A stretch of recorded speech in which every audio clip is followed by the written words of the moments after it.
नमस्कार, जय श्री राम। मैं सुमित भारद्वाज अपने YouTube channel Bhardwaj for you by Sumit Kumar के माध्यम से आज एक नई वीडियो आपके लिए लेके आया हूं। So before moving forward you are requested to subscribe my channel Bhardwaj for you by Sumit Kumar for many new videos regarding English learning and poetry.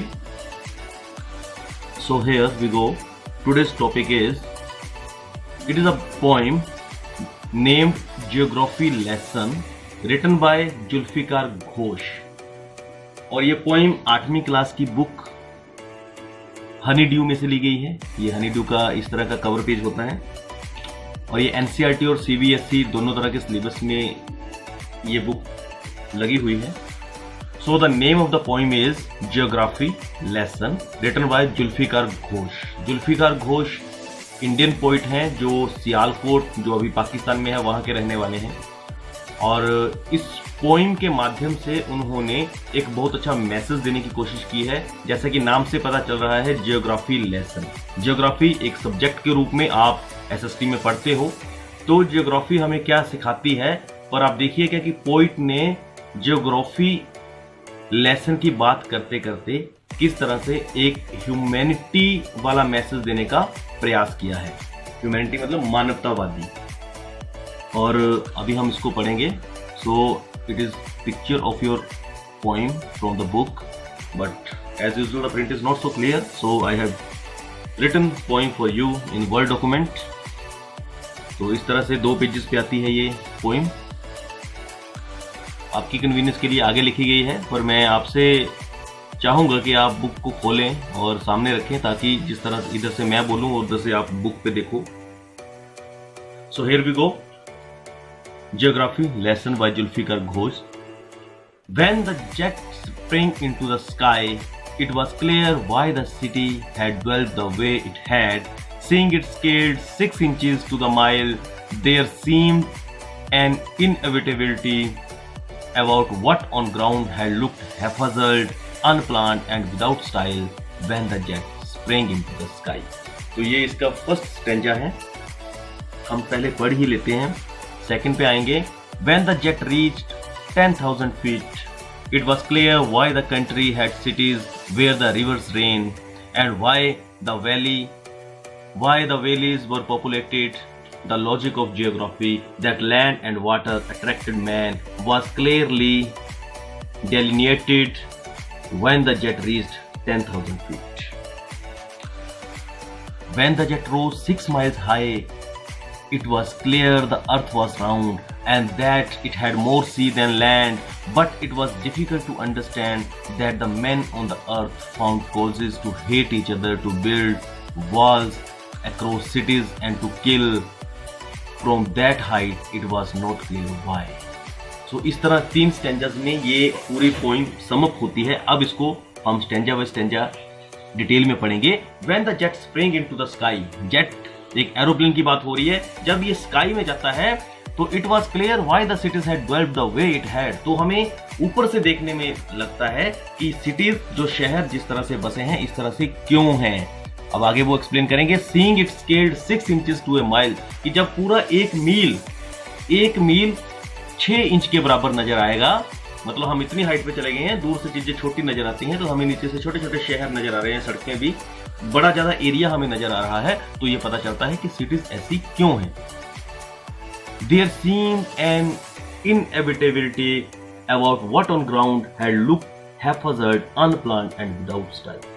ऊपर से देखने से ये पता चलता है कि हमें जो जमीन पर हैफाजर्ड लगता है, मतलब जो बेतरतीब लगता है, अनप्लान लगता है, अनियोजित लगता है, बिना किसी स्टाइल के लगता है, वो इनएविटेबिलिटी थी। इनएविटेबिलिटी का मतलब होता है कि जिसको हम अवॉइड नहीं कर सकते, जो होना ही है। जैसे जहां पर हमने मकान नहीं बनाए हैं, सिटीज नहीं बसी हैं, वहां पर क्यों नहीं बसी हैं, थोड़ा ऊपर जाएंगे, स्काई से पता चलेगा वहां क्यों नहीं बसी है। अगली लाइंस में काफी एक्सप्लेन होगा।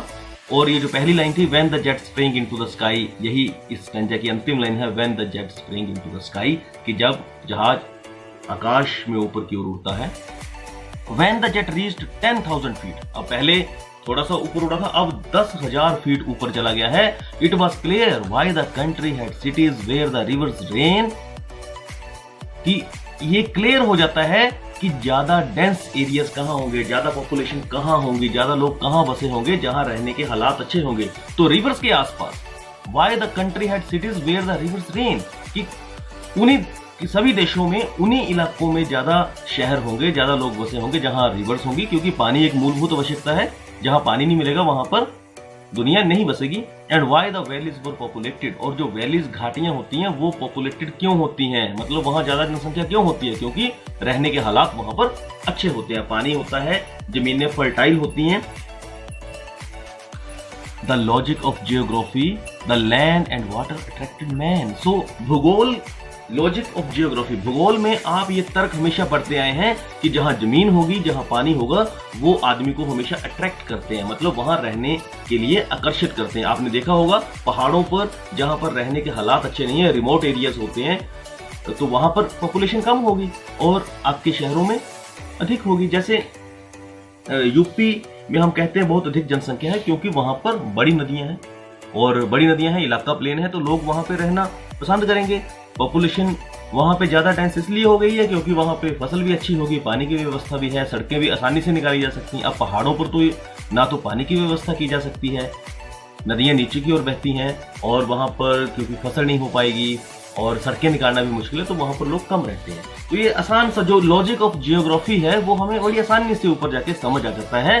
वर यही लिखा है, वर क्लियरली डेलिनेटेड, डेलिनेटेड का मतलब होता है आसानी से दिखाया जा सकता है, समझाया जा सकता है कि पॉपुलेशन हमारी ऐसे क्यों बसती है। When the jet reached 10,000 feet, जब हम 10,000 फीट ऊपर चले जाते हैं तो हमें ये बात समझ में आ जाती है। अब अंतिम स्टैंजा में आप देखिएगा, When the jet rose 6 miles high, it was clear the earth was round and that it had more sea than land। हम कहते हैं ना पृथ्वी को नीला ग्रह कहते हैं क्योंकि इसके ऊपर पानी अधिक है। तो जब 6 मील ऊपर चला जाता है जेट, तो हमें पता चलता है कि पृथ्वी राउंड है, थोड़ा दिखने लग जाता है पृथ्वी का राउंड, और पृथ्वी के ऊपर जमीन से अधिक समुद्र है, ये बात भी ऊपर से देखने से क्लियर हो जाती है। और अब जो अंतिम पंक्ति है उन पे गौर करिएगा। अब जुल्फिकार घोष कहते हैं, but it was difficult to understand that the man on the earth found causes to hate each other. उन्होंने बोला इतनी ऊपर से ये भी दिख जाता है कहाँ पॉपुलेशन अधिक है, ये भी दिख जाता है सिटीज कहाँ अधिक हैं, ये भी दिख जाता है कि वाटर और अर्थ ने हमेशा आदमी को अट्रैक्ट किया है, ये भी दिख जाता है पृथ्वी गोल है, ये भी दिख जाता है कि पृथ्वी पर अधिक पानी है, मतलब सारी जियोग्राफी दिख जाती है, सारा भूगोल दिख जाता है। पर it was difficult to understand, ये समझना मुश्किल है कि the man on the earth, पृथ्वी पर इंसानों ने found causes to hate each other, एक दूसरे को नफरत करना कहां से सीख लिया, छोटी छोटी बातों पर लड़ना कहां से सीख लिया। ये जितनी मर्जी हाइट पे चले जाओ आपको वहां से नहीं दिखाई देता। टू बिल्ड, आगे लिखा है, to build walls across cities and to kill. शहरों के आसपास हमने दीवारें खींच रखी हैं, मतलब सरहदें खींच रखी हैं। यहाँ पे देशों की बात हो रही है ये कि एक देश दूसरे देश के नहीं, बॉर्डर्स बन गए हैं, बॉर्डर्स के ऊपर हमेशा तनाव रहता है, लड़ाइयाँ होती हैं, रक्त बहता है और एक दूसरे को हम मारते हैं। तो उन्होंने कहा कि जब हम ऊपर चले जाते हैं, 6 मील हाइट पे चले जाते हैं, तो नीचे हमें कोई इस तरह की दीवार, बाउंड्री कुछ नजर नहीं आता, सिर्फ पृथ्वी, पानी, हवा नजर आती है। From that height it was not clear why, इस हाइट से ये समझ में नहीं आता कि ऐसा क्यों है कि हमने अपने आप में जो खाइयां पैदा कर ली हैं वो क्यों हैं। तो ये जो जियोग्राफी लेसन इसका नाम है, यहाँ से क्लियर हो रहा है कि जियोग्राफी तो सारी समझ में आ जाती है, परंतु जो मानवीय मूल्यों में गिरावट आई है, एक दूसरे से नफरत बढ़ी है, प्रेम का नाश हुआ है, वो क्यों हुआ है, ये बात इतनी हाइट से समझ में नहीं आती। इसके साथ साथ अगर आपको पसंद हो तो रिफ्यूजी फिल्म है एक, अभिषेक बच्चन और करीना कपूर की, उसमें एक गाना है, पंछी नदियां पवन के झोंके, कोई सरहद इन्हें क्या रोके, तो उसको भी सुन लीजिएगा। थोड़ा सा थीम वहाँ पे भी क्लियर होगा कि आप जब हाइट पे जाते हैं तो हमने जो सीमाएं देशों के आसपास खींच रखी हैं और वहाँ पे नफरत पैदा हो गई है एक देश की दूसरे देश के प्रति, एक व्यक्ति की दूसरे व्यक्ति के प्रति, और हर वक्त वहाँ पे जान का खतरा रहता है। तो वो चीज़ नज़र नहीं आती कि कुदरत ने उसे वैसे नहीं बनाया। So it is for 8th class, और जितने भी लोग पोइट्री को पसंद करते हैं वो भी इसको एंजॉय कर सकते हैं। जुल्फिकार घोष द्वारा लिखी गई geography lesson. Thanks for watching, and for more videos subscribe my channel भारदोस for you by Sumit Kumar. Thanks. जय श्री राम, जय हिंद।